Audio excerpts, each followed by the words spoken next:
Ada pertanyaan, Kak, kalau misalnya saya sama pacar saya mau nikah, tetapi tidak disetujui sama orang tua saya, dan dia tidak mau menikahkan kami, boleh nggak saya dinikahkan oleh kiai atau ustadz atau guru ngaji kami?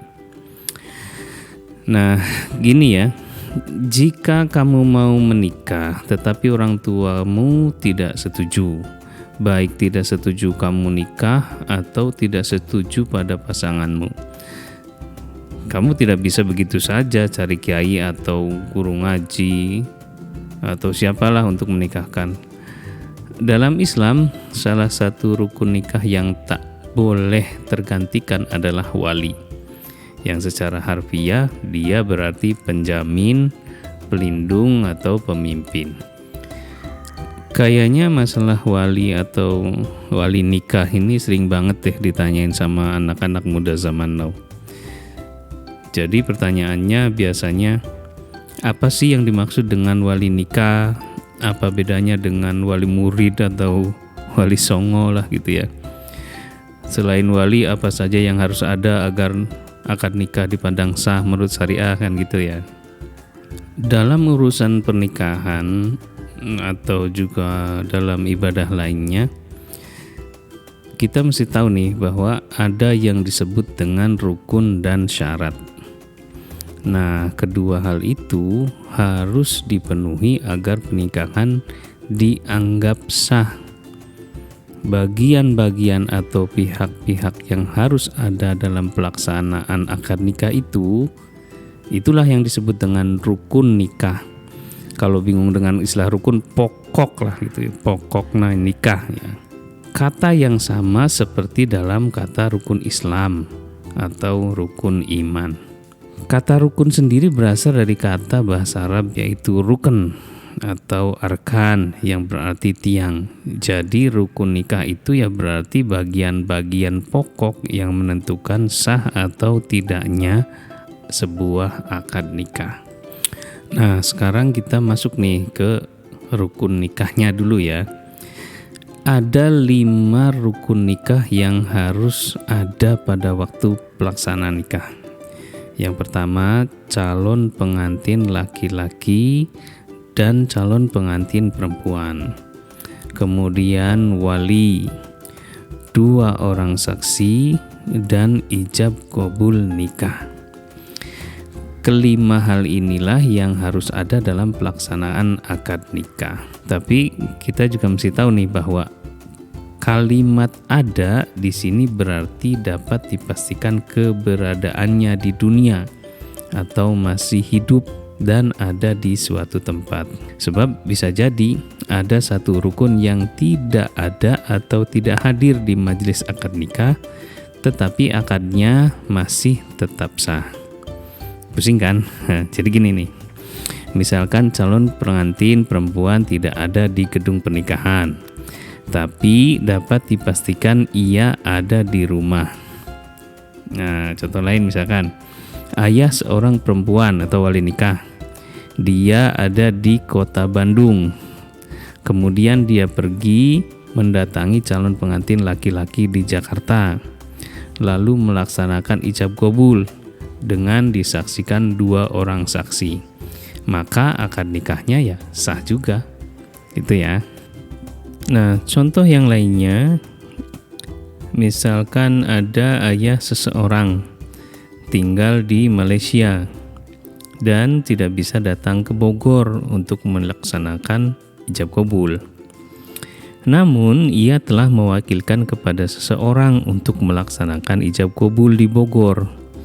Maka akad nikahnya dianggap sah jika ijab qabul diucapkan dengan kalimat sesuai dan disaksikan oleh 2 orang saksi. Nah, terus kalau wali bisa diwakilkan, calon pengantin laki-laki boleh nggak diwakilkan? Nah, ini nih, keberadaan calon pengantin laki-laki dalam akad juga bisa diwakili oleh orang lain jika ia berhalangan hadir. Nah, ini tentu kan ada ketentuan khusus dalam prosedur taukilnya ini. Ya, diantaranya harus dinyatakan secara tertulis, terus diketahui oleh pejabat berwenang dalam pernikahan.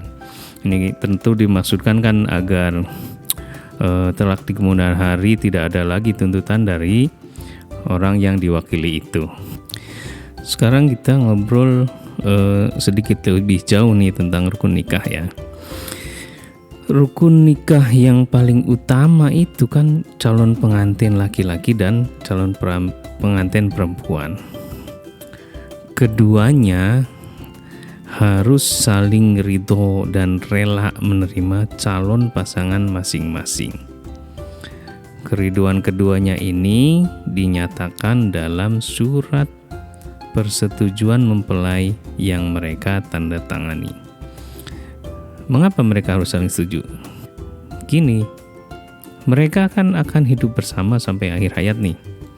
Maka keduanya harus ridho menerima pasangan masing-masing dengan segala kebaikan dan kekurangannya. Jadi tidak boleh salah satunya merasa terpaksa atau dipaksa. Atau misalnya tiba-tiba seorang gadis dipanggil ke ruang tamu, dipertemukan dengan seorang laki-laki, lalu ayahnya langsung mengucapkan ijab kabul pernikahan tanpa persetujuan si gadis. Nah, prosedur semacam itu kan tidak tepat juga ya dilakukan. Meskipun menurut syariat seorang ayah bisa menikahkan putrinya kepada siapa saja yang disukainya. Kasus semacam ini sering terjadi di beberapa kelompok pengajian lah, misalkan seorang laki-laki dijodohkan dengan perempuan dari lingkar komunitas yang sama, lalu mereka dinikahkan, hidup bersama. Memang di antara mereka itu ada yang kemudian hidup bahagia sebagai keluarga, tapi banyak pula yang merasa terpaksa. Jadi mereka terus-terusan merasa menderita kan. Ada pula yang akhirnya datang ke pengadilan agama mengajukan perceraian dan mengatakan bahwa selama sekian tahun pernikahannya itu mereka tidak pernah berhubungan sama sekali. Karena itulah dalam Islam ada prosedur khitbah atau lamaran. Tentu tujuannya adalah agar seorang bisa mengenal kualitas dan karakter calon pasangannya. Teman-teman, selama periode khitbah ini calon pengantin biasanya saling menjajaki serta saling mengenali pribadi dan keluarga masing-masing. Mereka bisa memutuskan untuk melanjutkan ke tahap pernikahan atau skip aja deh, udah gitu. Atau mending mau cari yang lain aja. Nah, gitu. Termasuk juga diperhatikan selama periode ini ada jejak rekam atau latar belakang calon pasangan, bagaimana sikap perilaku beragamanya, bagaimana kepedulian sosialnya, bagaimana jenis kelaminnya, pemarah atau tidak, posesif banget atau santuy aja, dan seterusnya. Kan ada kejadian gini nih, banyak yang merasa tertipu setelah menikah. Misalkan ada yang setelah menikah baru tahu bahwa ternyata pasangannya dari jenis yang sama. Setelah kawin baru tahu dia sama-sama perempuan, atau setelah kawin baru tahu sama-sama laki-laki. Banyak juga kan kasus yang viral, seperti mendapatkan istri ternyata jauh lebih tua misalkan. Beda banget sama penampilannya di medsos. Karena ada filternya sih kan. Atau ternyata suaminya itu pengangguran dan sebagainya, kan gitu ya. Nah, ada juga nih persyaratan lain yang berkaitan dengan calon suami istri yang harus dipenuhi, yaitu bahwa keduanya bukan mahram atau pihak yang haram dinikahi. Nah, kita mesti telusuri nih, apakah calon kita ini orang yang boleh dinikahi atau tidak menurut syariat agama, kan gitu ya. Termasuk diantara yang diharamkan adalah seorang laki-laki menikahi adik atau kakaknya. ibunya, bibinya, neneknya, keponakannya, dan juga saudara sesusuannya. Nah, fikih secara jelas merinci siapa-siapa yang haram dinikahi itu. Kalau bingung ya nanyalah sama orang-orang yang ngerti tentang ini gitu ya. Nah, berikut ini ada beberapa persyaratan berkaitan dengan calon suami dan calon istri.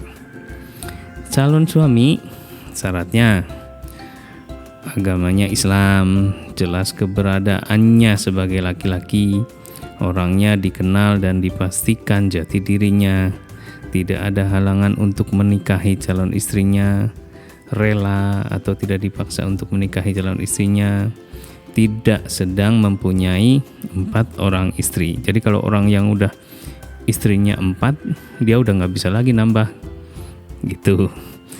Nah,